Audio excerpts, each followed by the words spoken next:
Van de Graaff generator एक special machine है। ये बहुत हाई इलेक्ट्रिक वोल्टेजेस बनाता है। सोचो ये एक पावरफुल वोल्टेज मेकर है। दूर से ये जादू जैसा दिख सकता है। अक्सर इसके शाइनी मेटल डोम से स्पार्क्स निकलते हैं। बहुत लोग इसे साइंस म्यूजियम्स में देखते हैं, लेकिन ये बिल्कुल जादू नहीं है। ये तो बस बढ़िया क्लेवर फिजिक्स का कमाल है। ये remarkable device Robert J Van de Graaff ने इन्वेंट किया था। वह एक अमेरिकन फिजिसिस्ट थे जिनकी सोच बहुत बड़ी थी। उन्होंने इसे 1931 तक पूरी तरह डेवलप कर लिया था। उनका मेन गोल एक नया टूल बनाना था। यह टूल उनके साथी साइंटिस्ट्स को उनके काम में हेल्प करता।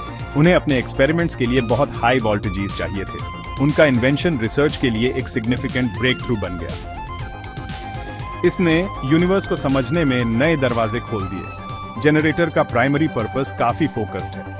इसे ढेर सारी स्टैटिक इलेक्ट्रिसिटी जमा करने के लिए डिजाइन किया गया है। इसका मतलब यह सचमुच बहुत बड़ा इलेक्ट्रिक चार्ज बनाता है। यह जमा हुआ चार्ज एक एक्सट्रीमली हाई वोल्टेज बनाता है। हम कभी कभी मिलियंस ऑफ वोल्ट्स की बात कर रहे हैं। गैप 2s यह इलेक्ट्रोस्टैटिक्स का एक पावरफुल डेमोन्स्ट्रेशन देता है।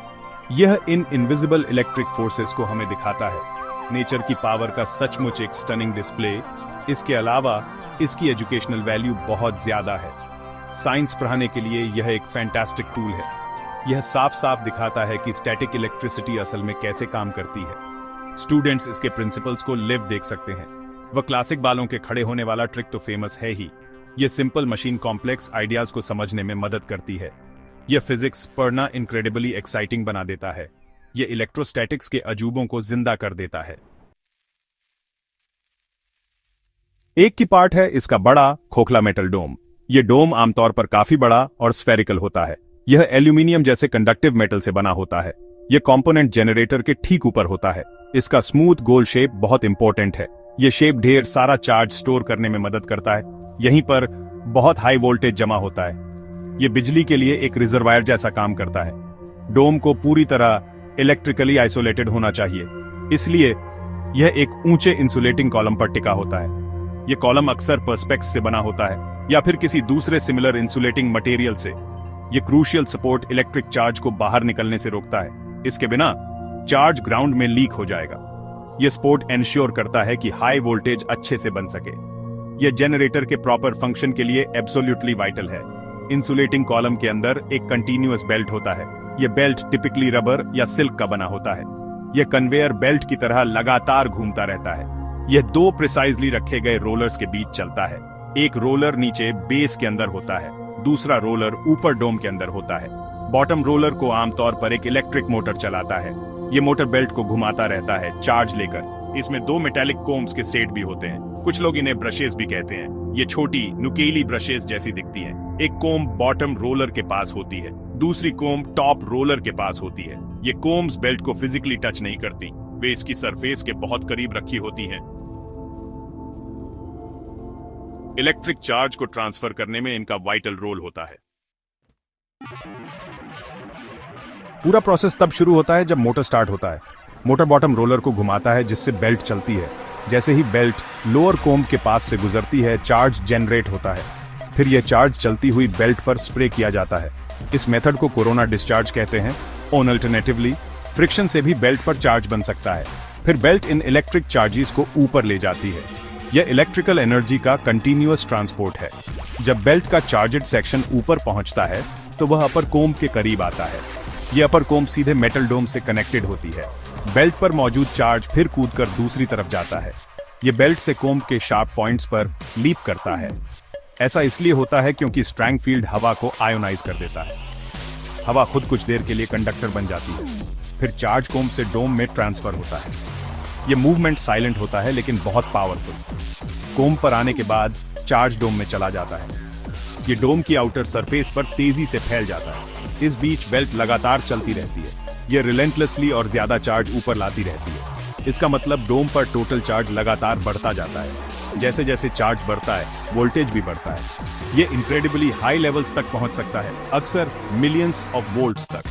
चार्ज का यह सफर रिलेंटलेस और एफिशिएंट होता है, लेकिन हाई वोल्टेज की एक लिमिट होती है।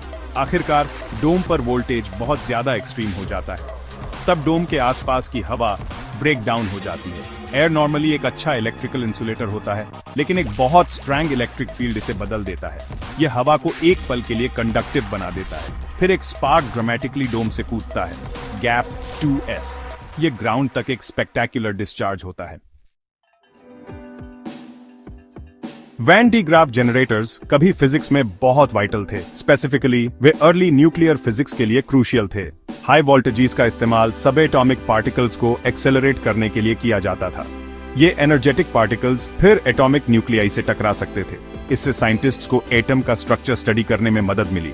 उन्होंने उस समय कई ग्राउंड ब्रेकिंग डिस्कवरीज को पॉसिबल बनाया। इन मशीन्स का यूज करके कई फंडामेंटल कॉन्सेप्ट्स एक्सप्लोर किए गए। वे अर्ली पार्टिकल रिसर्च के वर्कहॉर्सेस थे। इन जनरेटर्स ने पार्टिकल एक्सेलरेटर्स में की रोल निभाया। वे रिलायबली एक stable high direct current voltage source देते थे। यह अर्ली लीनियर एक्सेलरेटर्स या लिनैक्स को पावर देने के लिए परफेक्ट था। एक लिनैक प्रोटॉन्स या इलेक्ट्रॉन्स को हाई स्पीड्स तक एक्सेलरेट कर सकता था। पार्टिकल्स के इन फोकस्ड बीम्स का फिर इस्तेमाल किया जाता था। उन्हें वेरियस एक्सपेरिमेंट्स में टारगेट्स पर डायरेक्ट किया जाता था। इस टेक्नोलॉजी ने निश्चित रूप से आज की पावरफुल मशीन्स की नींव रखी। एक्सेलरेटर फिजिक्स में इसका इन्फ्लुएंस आज भी देखा जा सकता है।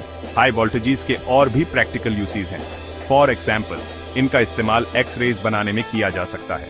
यह तब होता है जब तेज चलते इलेक्ट्रॉन्स अचानक रुक जाते हैं। इन इलेक्ट्रॉन्स को जनरेटर के फील्ड से एक्सेलरेट किया जाता है। वे एक मेटल टारगेट से टकराते हैं और एक्स रेज निकलती हैं। इन एक्स रेज के इंपॉर्टेंट मेडिकल यूसेज हैं, जैसे इमेजिंग, मटेरियल इंस्पेक्शन के लिए इनके इंडस्ट्रियल एप्लीकेशंस भी हैं। तो इसकी यूटिलिटी सिर्फ प्योर साइंटिफिक रिसर्च से कहीं ज्यादा है। In summary, Van de Graaff generator सचमुच एक क्लेवर डिवाइस है। इसका स्ट्रक्चर इमेंस वोल्टेजेस बनाने के लिए एलिगेंटली डिजाइन किया गया है। यह फंडामेंटल इलेक्ट्रोस्टैटिक प्रिंसिपल्स पर काम करता है। कोरोना डिस्चार्ज और चार्ज ट्रांसफर इसके फंक्शन के लिए की है। ये फिजिक्स, एक्सेलरेटर्स और एक्स रे जनरेशन में वाइटल रहा है। इलेक्ट्रोस्टैटिक्स को डेमोन्स्ट्रेट करने के लिए यह आज भी एक पावरफुल एंगेजिंग टूल है। इसका इंप्रेसिव स्पार्क आज भी सब में साइंस के लिए क्यूरियोसिटी जगाता है। एक सिंपल लेकिन प्रोफाउंड इन्वेंशन की एक लास्टिंग लेगेसी।